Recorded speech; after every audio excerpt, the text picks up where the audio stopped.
Hello, students. Welcome to Physics Orbit Plus, a channel where we focus on physics. हाँ जी, let us discuss the next question, which is very good. Although जिसको result याद है वो directly भी कर सकता है, पर इस क्वेश्चन को जब मैं सॉल्व करूँगा तो आपको और भी बहुत सारी चीज़ें पता चलेंगी. जो क्वेश्चन था वो अल्टरनेटिंग करंट से था. हमसे कहता है for an alternating current I is equal to I not sine omega t. एक साइनोसॉइडल अल्टरनेटिंग करंट है passing through a resistor R, how much is the average power loss due to Joule heating? जब एक alternating current किसी resistor के through pass कर रहा है तो ऑन एन एवरेज कितनी पावर लॉस हुई जूल हीटिंग में. ठीक है भाई. तो मुझे पता है कि भाई अगर किसी रेजिस्टर की अगर अपन बात कर लें, ये मैंने एक रेजिस्टर दिखा दिया और इसको एक अल्टरनेटिंग सोर्स के साथ में मैंने कनेक्ट कर दिया. ये अल्टरनेटिंग सोर्स का सिंबल है और ये सिंबल बैटरी से अलग है क्योंकि यहाँ पर पोलैरिटी जो है वो पीरियोडिकली बदल जाएगी. इस इंस्टेंट पे मैंने मान लिया ये प्लस है, ये माइनस है. कुछ समय बाद जो प्लस है वो माइनस हो जाएगा, जो माइनस है वो प्लस हो जाएगा. तो मेरे पास में इस इंस्टेंट पे जो करंट चल रहा है वो इस रजिस्टर में से ऐसे चल रहा है, दैट इज़ आई, जो कि आई नॉट साइन ओमेगा टी है, जो कि टाइम के साथ में बदल रहा है. रेजिस्टेंस इसकी आर है. Clear.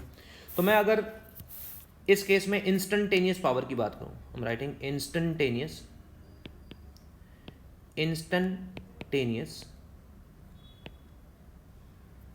Power loss due to joule heating. मैं पूरा नहीं लिख रहा हूं. Instantaneous power that small p it is equal to what I square into में आर ओवर. तो अब करंट तो साइन का फंक्शन है, तो साइन का फंक्शन है तो भैया फंक्शन डालो, दैट इज आई नॉट का square sine square omega T. Resistance साथ में तो मैंने आर पहले लिख दिया, साइन स्क्वायर बाद में लिख दिया, साइन स्क्वायर ओमेगा टी. ठीक है भाई. अब ये इंस्टेंटेनियस पावर है जो टाइम का फंक्शन है. अब इसमें दो चीज़ें जो सीखनी है वो ये, हमें एवरेज निकालनी है. तो एवरेज किसी फंक्शन का किस प्रकार से निकाला जाता है? एवरेज निकालने के लिए मैंने मान लिया कि भाई y is some function of time. भाई वो टाइम का फंक्शन भी हो सकता है, वो एंगल का फंक्शन हो सकता है, वो किसी और का फंक्शन हो सकता है. मेरे से कहता है भी मेरे को तो एवरेज निकालें, तो या तो सीधा वाई एवरेज लिख लो, और कभी कभी ऐसा भी हो सकता है कि भाई वो ऐसे वाई एवरेज लिखे, मुझे किसी इंटरवल पे average value of y find out करें. तो कैसे निकालते हैं देखना ज़रा. सबसे पहले तो हम लोग क्या करते हैं, इस फंक्शन का इंटीग्रेशन करते हैं विद रिस्पेक्ट टू टाइम, क्योंकि टाइम का फंक्शन है ना, और जिस इंटरवल पे मेरे को चाहिए वहाँ से वहाँ इसको इंटीग्रेट करना पड़ेगा. और डिवाइड किससे करूँगा भाई, इस इंटरवल से t2 माइनस में t1, जिससे आपके पास क्या आ जाएगा, उस फंक्शन का एवरेज आ जाएगा. अच्छा, तो अगर मान लिया मैं यहाँ पर अब इसकी एवरेज निकालना चाहता हूँ तो this average will be written as what. मैं पूरे साइकिल पे इसकी एवरेज निकालता हूँ और साइकिल का टाइम पीरियड मैंने मान लिया t है, कितना, दैट इज t.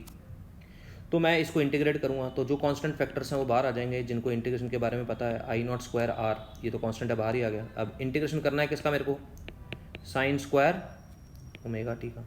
किसके रिस्पेक्ट में करना है, टाइम के रिस्पेक्ट में करना है. कहाँ से कहाँ करना है, 0 से लेकर टी तक करना है. और डिवाइड किससे करना है, उस पीरियड से, दैट इज टी.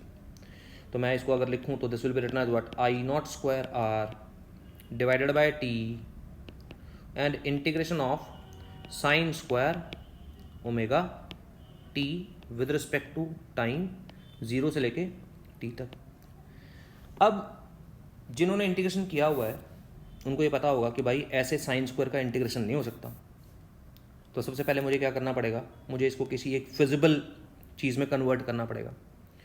तो वो कन्वर्ट कैसे होगा, उसके लिए तुम्हारे को थोड़ा सा एडिशन सब्ट्रैक्शन फार्मूलाज पता होने चाहिए. मैं लिख रहा हूँ कॉस के लिए, तो cos of a plus B is written as cos a cos b minus में साइन a साइन b. और अगर मैं कहता हूँ कि भाई a और b बराबर हैं, से दिस इज थीटा, तो कॉस ऑफ 2 थीटा अगर मैं लिखता हूँ तो this will be written as what, cos square theta minus में साइन स्क्वायर थीटा. अब मेरे को साइन स्क्वायर थीटा को सिंगल कॉस में बदलना है, तो दिस इज कॉस स्क्वायर, ये कॉस स्क्वायर पड़ा हुआ है, तो कॉस स्क्वायर को पहले साइन स्क्वायर में बदलो, तो 1 माइनस में साइन स्क्वायर थीटा, एक माइनस साइन स्क्वायर और थीटा पड़ा है तो 2 साइन स्क्वायर थीटा हो जाएगा। और जब मैं साइन स्क्वायर थीटा को लिखता हूँ यहाँ से, तो this sine square theta will be written as what, 1 minus में cos of 2 theta divided by क्या आएगा भाई, 2 आएगा। तो मैं साइन स्क्वायर को डायरेक्टली ऐसे इंटीग्रेट नहीं कर सकता, मेरे को इसको पहले 1 minus cos 2 theta divided by 2 में लिखना पड़ेगा। तो भैया लिख देते हैं। तो मैंने यहाँ पे लिखा I not square R divided by T और इंटीग्रेशन 1 माइनस या 1/2 माइनस में cos of 2 theta divided by 2, और इस सारे को हम लोगों को किससे इंटीग्रेशन करना है, थीटा की जगह पे हम लोग एक काम कर लेते हैं, क्योंकि अपने पास थीटा थोड़ी है, क्या है हमारे पास में, हमारे पास में तो ये ओमेगा टी है, this is what omega T, let me write down this, twice of omega T divided by 2 हो गया। और भाई विद रिस्पेक्ट टू टाइम अपने को इंटीग्रेशन करना है, 0 से लेके कहाँ तक करना है, टी तक करना है। तो I not square R divided by T, 1/2 का इंटीग्रेशन टाइम के रिस्पेक्ट में करूँगा तो t/2, और अपर लिमिट माइनस में लोअर लिमिट रखूँगा तो यहाँ पे सीधा मैं इसको लिख रहा हूँ क्या, t/2 माइनस में, मुद्दे की बात, कॉस एक सिंपल हार्मोनिक फंक्शन है, तुम लोगों ने अगर इसका ग्राफ देखा हो तो अगर मान लें मैं पूरे साइकिल पे बात करता हूँ तो पूरे साइकिल पे इसका एरिया अंडर द कर्व 0 होता है, इसका मतलब इसका इंटीग्रेशन भी क्या होगा, 0 होगा।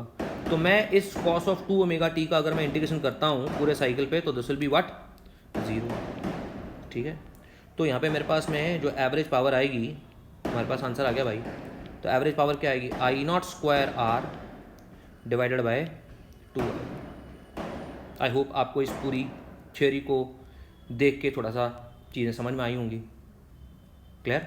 तो हमारा आंसर क्या है, 1/2 आई नॉट स्क्वायर इंटू में आर।